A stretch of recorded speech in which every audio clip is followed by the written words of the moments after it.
It has become a common line among people on the left wing whenever the topic of online censorship is being brought up to throw out the meme that private companies can do whatever they want. Private companies are not subject to the First Amendment. It's not a free speech issue because free speech only applies to the government. Private companies can do whatever they want. Coming from the people who think that we should nationalize absolutely everything. And of course, this was never true coming from the left wing. They know for a fact, because we've seen it on Capitol Hill. Why do you think they're summoning all these CEOs to Capitol Hill in order to interrogate them about quote-unquote misinformation? That the censorship is being done on behalf of the Democratic Party, the arm twisting is being done in public, and this is not private companies just acting of their own volition, doing whatever they want. However, there is a bit of a shock to the system. There is a little bit of fear being instilled amongst the left wing, because Elon Musk has announced that he is deciding to buy Twitter. He got the financing. Twitter had to accept the offer. We've covered it multiple different times on this channel,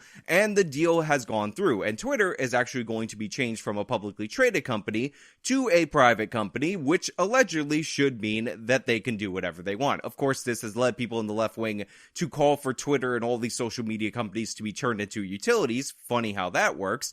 And it has led to them calling for government regulation, which a lot of them were already calling for, of speech on the internet. Enter the Biden administration, who had been planning this all along, introducing their disinformation board, which has been affectionately labeled by people in the know as the Ministry of Truth right here on the internet.com. Now, the Ministry of Truth is under the Department of Homeland Security. We're going to talk about it. We're going to talk about its implications. We're going to talk about who's the head of this group, but we got a sponsor transition, so let's roll into them and catch the rest on the other side. Studies have shown that our appearance has a huge impact on our mental health. This is one of the reasons why there are so many different anti-aging products out there on the market. But the thing is, those anti-aging projects, they're garbage. They're trash. You don't want them. Stop buying them. Instead, go over to Health with Justice and get yourself this multi-collagen powder. This is absolutely the best powder out there on the market. You put one scoop in your morning beverage every single day, and it adds the collagen that your body's losing production in,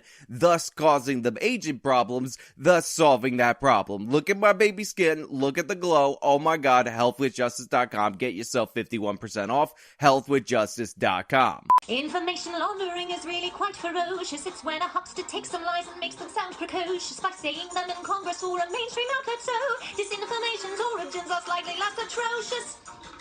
So that horrible abuse to your eardrums that you just had to deal with comes from a woman called Nina Jankowicz. And as many of you already know at this point in time, this isn't just some ridiculous, absurd person that's singing in TikTok videos about how there's evil right-wing disinformation all over the internet and something needs to be done.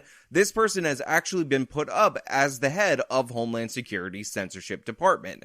Now, it needs to be said that this person's political views are not hidden, they're not disguised. Where they are in the political spectrum is out there in the public, but supposedly this is all no big deal because the only thing that this Department of Homeland Security Bureau is going to be dealing with is Russian disinformation and disinformation centering around illegal immigration. And the thing is that they're going to be telling people in the Latin American world that they don't need to come here because the border's not open, because information about the border being open is just disinformation. So therefore, somehow, if you're against this censorship board from Homeland Security, then you're for illegal immigrants rushing to the border based on disinformation that's being put out in the Spanish language. Another topic, does the president know that DHS is putting together this disinformation governance board?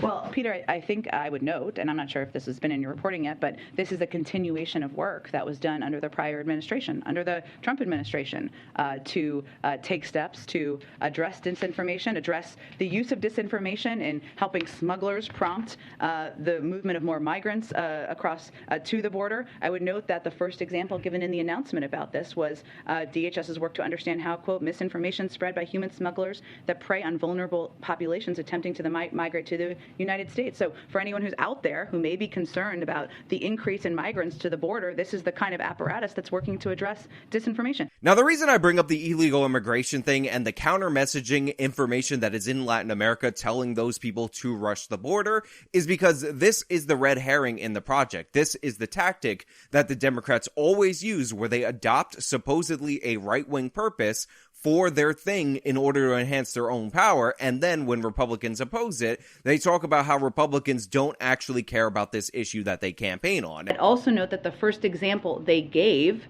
about what they're going to do is support the Department of Homeland Security's ongoing work, back to the former administration, to address how and understand how misinformation spread by human smugglers that prey on vulnerable populations attempting to migrate to the United States. So all this above the surface talk about how this disinformation board is specifically to make sure people in Latin America don't rush the border based on false information that tells them that the border is wide open is the veneer of which they're going to use this department to censor other things. Because remember, the other code word in there, the other buzzword, is Russian disinformation. On top of that, it needs to be made perfectly clear that Homeland Security, Immigration Services, and other government departments already have Spanish language divisions. They already have mechanisms of communicating with Spanish language media. They can already buy advertisements on Spanish language social media that tells people, no, it is not the case that the border is open. So this department is in no way, shape, or form needed for this specific service. It just doesn't make any sense at all. So this is the red herring. This is what people are going to say.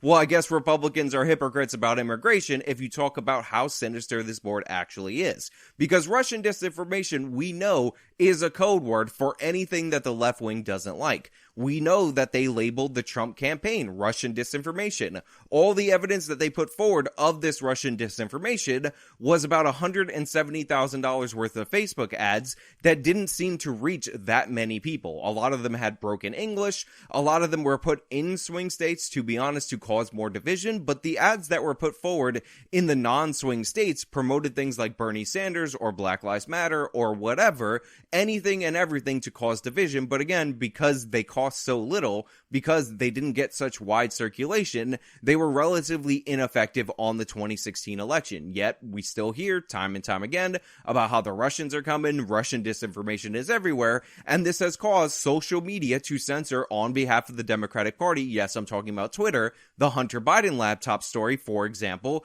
based on the idea that it was Russian disinformation. And by the way, the head of this board, the Jankowicz woman, she actually promoted the absolute lie, the absolute disinformation and misinformation that the Hunter Biden laptop story was not legitimate and actually came from the Russians, despite the fact that we know now today that it's 100% true. So now she's the head of a government body, obviously biased in favor of the Democratic Party, and obviously pro-internet censorship, and she will be issuing edicts based on those political biases, which would have formalized what we saw during the 2020 election, a story which possibly could have altered the outcome of that election. Remember, despite the 85 million vote total for Joe Biden, when you break it down, when you cut through everything, he only won by about 40,000 votes or 30,000 votes in 3 swing states. You think if 30,000 more people would have possibly heard that Joe Biden's son was double dealing, that there was all this controversy and evidence in this laptop, that they might have changed their opinion? I think it's possible. A lot of people think it's possible.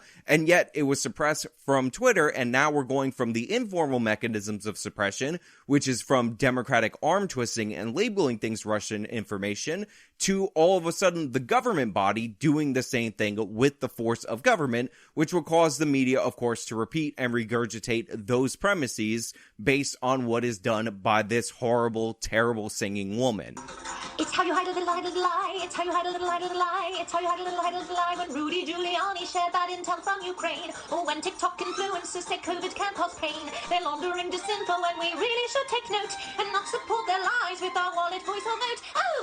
Now, there's always the occasional denialist out there in the audience. There's always the occasional person who's like, well, no, listen, the Russian disinformation is definitely a serious problem, and this government body is going to 100% nail what they label Russian disinformation each and every time, and it's going to be perfectly fine. Remember, the First Amendment applies to the government, and this person definitely is going to be beholden to the First Amendment because the First Amendment is ironclad, and again, it protects you from the government. But the thing is, we don't have to speculate about this person's views of the First Amendment, because she goes far beyond the idea that private companies can do whatever they want and just being an advocate for censorship in the private sphere. She talks about how we need government regulations on misinformation and disinformation. And when she talks about the First Amendment, she doesn't talk about it as if it's a foundational principle. She doesn't talk about it as if it is the First Amendment in the Bill of Rights to our United States Constitution, aka the supreme law of the land. She talks about it as if it is an obstacle to get around because we should be more in line with Europe. So I think it's time for us all to scrape our jaws off the floor and get to work. Not only Facebook, which has clearly been basically intransigent in fixing its own problems,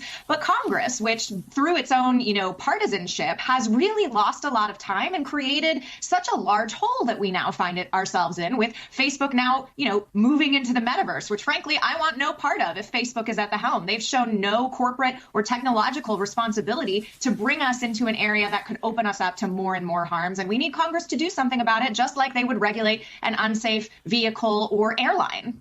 Well, Allie, I think that for a long time, congressmen and women just didn't believe that online harms could become offline harms. Around this time last year, I was testifying before the House Intelligence Committee, and one of the members of that committee really took issue with my thesis that disinformation was dismantling democracy. And I thought of him on January 6th when, protesters were storming the Capitol. This is clearly a public safety issue, and now that is being laid bare before us with these Facebook papers. So hopefully this is a wake-up moment for Congress people. Obviously, there are free speech issues to get around here, but this is a country of ingenuity, right? If the European Union can do this, if countries like Estonia can counter disinformation, they're small, they have less money than us, then why can't the United States do it? Let's step up to the problem and protect people. That is Jankowicz, in her own words, within the last couple of months, talking about her view of the First Amendment, and yet she is being appointed to a position created whole cloth out of the executive branch in order to regulate disinformation and misinformation online.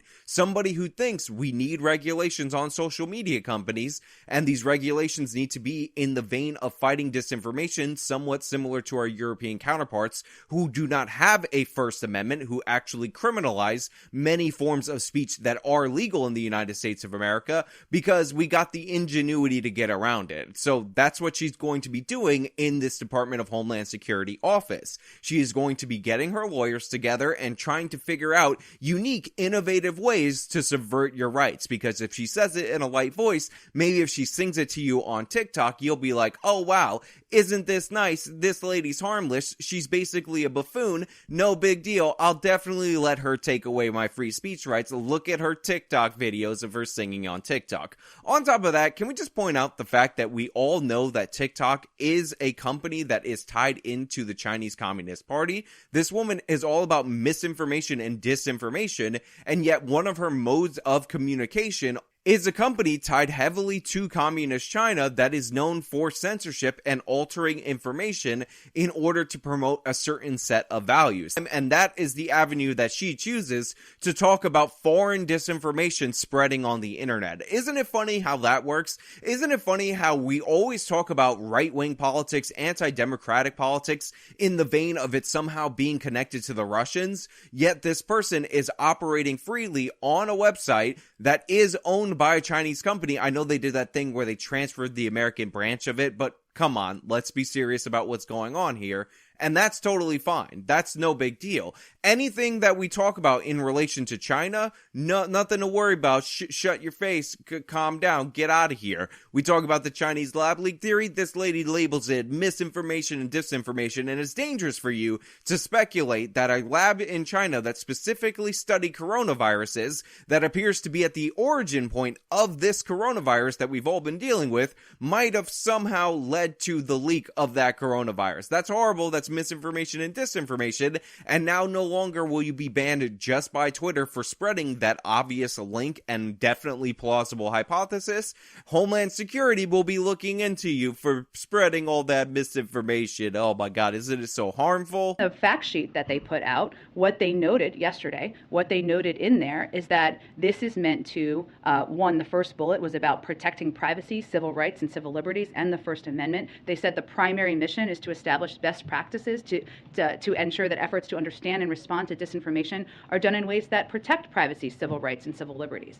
Look, we all know that this is a bad sign. We all know that this is authoritarianism from the Democratic Party, plain and simple. And the thing is, they're just formalizing what was previously informal when they were twisting the arms of social media executives in order to advantage their candidates in the last election cycle. Because under the Obama administration, they did something very similar. Operation Choke Point, which I've talked about multiple different times, doesn't get enough play amongst the right wing. It's like they all forgot about everything that stopped happening 8 days ago. This was the Obama administration going out to financial institutions and putting pressure on them to not do business with organizations that the Obama administration did not like. If you were a legal, federally licensed firearm dealership, you had the potential of your banking situation being thrown out the window because behind the scenes, without any law or justification, the Attorney General's office was putting pressure on your financial institutions to deny you banking under the idea that you might potentially, theoretically, hypothetically, and maybe metaphorically be guilty of a crime. They were doing that repeatedly to target the political opponents. This is what the Democratic Party does. They do it out in the open, and we all pretend or forget about it once it's uncovered, and it's absurd in every possible way. This is what's going on. This is reality. And one of the funniest things about this disinformation board, one of the funniest things about the response to the notable backlash against the government trying to formalize the censorship regime, was for them to deliver their first edict on what's disinformation, which is, of course, that the censorship board is, in fact, a censorship board. Because, of course, when you're throwing out the First Amendment to the Constitution, when you're getting rid of a foundational first principle of this nation, you have to replace it with a new first principle. So when you ask the Censorship Bureau to come up with a new first principle, the first thing they come up with is don't talk about the Censorship Bureau. But hey, those are just my thoughts. Let me know your thoughts down in the comments below. If you like the video, show them by leaving a like. You can subscribe for more content. You can follow me on all my social medias. You can support me via the support links in the description box. This has been me talking about the Biden administration's Censorship Bureau. Till next time.